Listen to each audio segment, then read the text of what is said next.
Hello friends, welcome to WiFi Knowledge. Friends, इस video में हम लोग यूपीएससी के जितने भी प्रीवियस ईयर में क्वेश्चंस पूछे गए हैं उसको हम लोग कवर करेंगे। जिसमें से आज का वीडियो लेक्चर है भारत का इतिहास। भारत का इतिहास में हम लोग प्राचीन भारत को कवर करेंगे, जिसमें से प्राचीन भारत से जितने भी यूपीएससी में क्वेश्चंस पूछे गए हैं आपके आईएएस में, वो सभी इस वीडियो में हम लोग कवर करेंगे। और बता दें कि ये बुक सोर्स जो मैंने लिया है ये दिशा पब्लिकेशन से लिया है। दिशा पब्लिकेशन का पीडीएफ है ये। तो चलिए स्टार्ट करते हैं आज का पहला क्वेश्चन से। तो देखिए, पहला क्वेश्चन जो है ये 1995 यानी 1995 में पूछा गया है। पहला क्वेश्चन में पूछा गया था कि हिंद हिंद जो भारत की जनता के संदर्भ में हिंदू शब्द का प्रथम बार प्रयोग कहाँ हुआ था। तो पूछा गया कि हिंदू शब्द का प्रथम बार प्रयोग कहाँ हुआ था। तो ऑप्शन है आपके यूनानियों ने किया था, रोमवासियों ने किया था, चीनियों ने किया था, या फिर अरबों ने किया था। तो आपके ऑप्शन है, आप बताइए कौन किसने किया था। तो इसका राइट आंसर हो जाएगा डी, अरबों ने किया था। हिंदू शब्द का प्रथम बार प्रयोग कौन किसने किया था? अरबों ने किया था। अरबों ने अरब 100 को हो बोलते थे, इसीलिए सिंधु नदी के तट पर जितने भी बसे शहरों को उन लोगों ने हिंदू कह दिया। तो चलिए अगला क्वेश्चन देखते हैं। 2 नंबर, निम्नलिखित में कौन सी वह ब्रह्मवादिनी थी जिसने कुछ वेद मंत्रों की रचना की। ऑप्शन ए है लोपामुद्रा, गार्गी, लीलावती, सावित्री। इसका राइट आंसर हो जाएगा ए, लोपामुद्रा। लोपामुद्रा वह ब्रह्मवादिनी थी जिसने कुछ वेद मंत्रों की रचना की थी। गाइज, इससे ही होगा ये क्वेश्चंस को देखने से कि आपका क्वेश्चन का लेवल पता चलेगा, आपके पढ़ने को एक दिशा मिलेगा, ताकि आप लोगों को पढ़ने में सुविधा हो। और आपको ये पता लग सकेगा कि क्वेश्चन कैसे पूछे जाते हैं, ताकि आप लोग उसी दिशा में तैयारी करें। तो अगला क्वेश्चन है, सूची 1 को सूची 2 से सुमेलित करना है। तो चलिए मिलाते हैं। बोला गया है कि विक्रम संवत का स्थापना कब हुआ था, कब शुरू किया गया था। ठीक। तो और विक्रम संवत, शक संवत, गुप्त संवत और कली संवत। तो चलिए इसको सुमेलित करते हैं। पहला पूछा है कि विक्रम संवत का शुरुआत हुआ था 58 ईसा पूर्व में। विक्रम संवत का कब से विक्रम संवत का स्थापना हुआ था? 58 ईसा पूर्व। शक संवत की बात करें तो शक संवत का स्थापना हुआ था 78 ईस्वी में। और गुप्त संवत की बात करें, गुप्त संवत का हुआ था 320 ईस्वी। और कली संवत का बात करें तो 3102 ईसा पूर्व में हुआ था।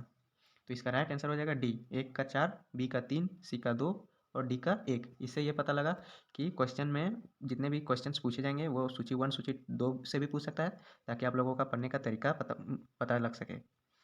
नेक्स्ट क्वेश्चन है, गुप्त काल में लिखित संस्कृत नाटकों में स्त्री और शूद्र कौन सी भाषा बोलते थे। बोला कि गुप्त काल में लिखा था जो संस्कृत नाटक, उसमें स्त्री और शूद्र कौन सी भाषा बोलते थे। इसका राइट आंसर हो जाएगा बी, प्राकृतिक भाषा बोलते थे, प्राकृत भाषा बोलते थे। ठीक। अगला क्वेश्चन देखते हैं कि अशोक का अपने शिलालेखों में सामान्यतः जिस नाम से उल्लेख हुआ है वह क्या था। तो इसका राइट आंसर हो जाएगा डी, प्रियदर्शी था। क्या था? प्रियदर्शी। अगला क्वेश्चन देखते हैं। नेक्स्ट क्वेश्चन है, प्राचीन संस्कृत ग्रंथों में प्राप्त यवन प्रिय शब्द धोतक क्या था। धोतक का अर्थ क्या है। तो ऑप्शन है, एक प्रकार की उत्कृष्ट भारतीय मलमल का, हाथी दांत का, नृत्य के लिए यवन राजसभा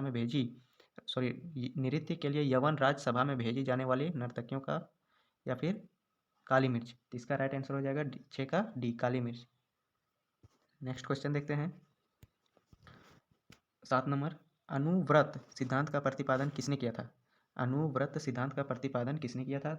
ऑप्शन है, महायान बौद्ध संप्रदाय ने किया था, हीनयान बौद्ध संप्रदाय ने किया था, जैन संप्रदाय ने किया था, या फिर लोकायत शाखा ने किया था।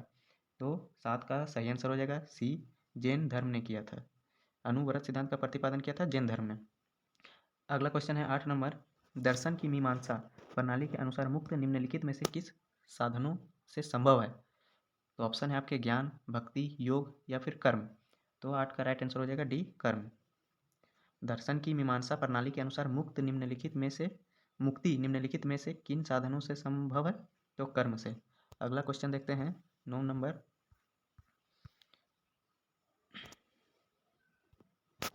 चोल काल के दौरान नटराज की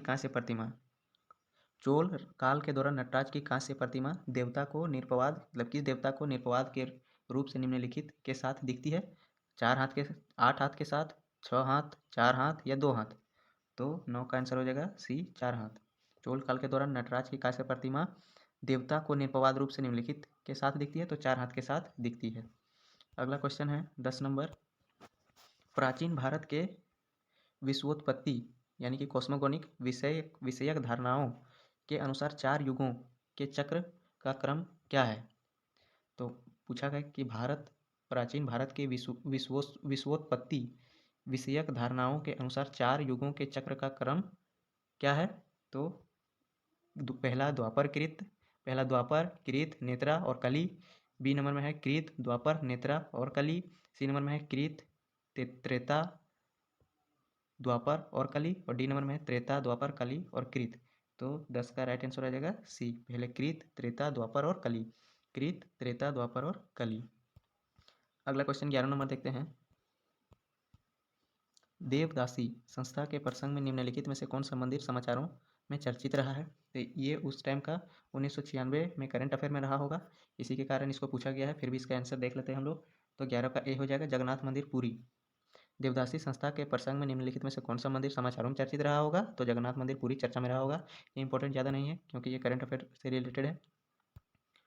12 नंबर क्वेश्चन है, आरंभिक वैदिक साहित्य में सर्वाधिक वर्णित नदी कौन सी है? ऑप्शन आपके सिंधु नदी, सुतुद्री नदी, सरस्वती नदी या फिर गंगा नदी।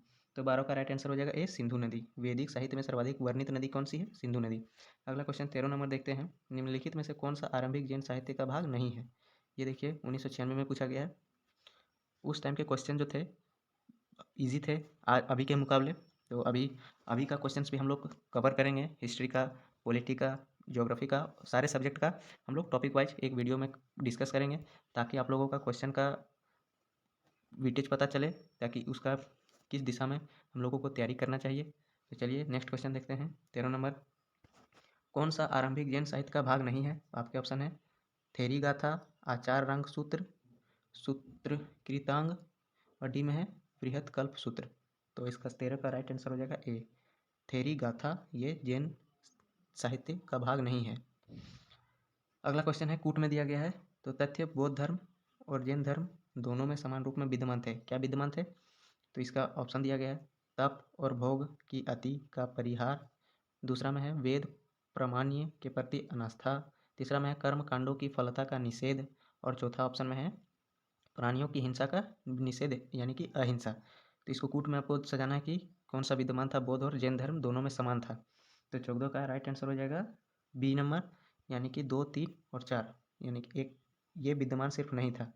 तप और भोग की अति का परिहार ये विद्यमान नहीं था। बाकी वेद परमान्य के प्रति अनास्था ये बौद्ध और जैन दोनों में कॉमन था। कर्म कांडों की फलता का निषेध ये भी दोनों में कॉमन था। प्राणियों की हिंसा का निषेध ये भी दोनों में कॉमन था। तो नेक्स्ट क्वेश्चन देख लेते हैं। 15 नंबर, प्राचीन भारतीय समाज में प्रसंग निम्नलिखित शब्दों में से कौन सा शब्द शेष 3 वर्ग का नहीं है? कुल, वंश, कोश, गोत्र। तो 15 का राइट आंसर हो जाएगा सी, कोश। कोश जो था प्राचीन समाज के प्रसंग में निम्नलिखित शब्दों में से कौन सा शेष 3 से वर्ग का नहीं है? तो कोश इसका राइट आंसर हो जाएगा। तो मिलते हैं नेक्स्ट वीडियो में। Thank you friends.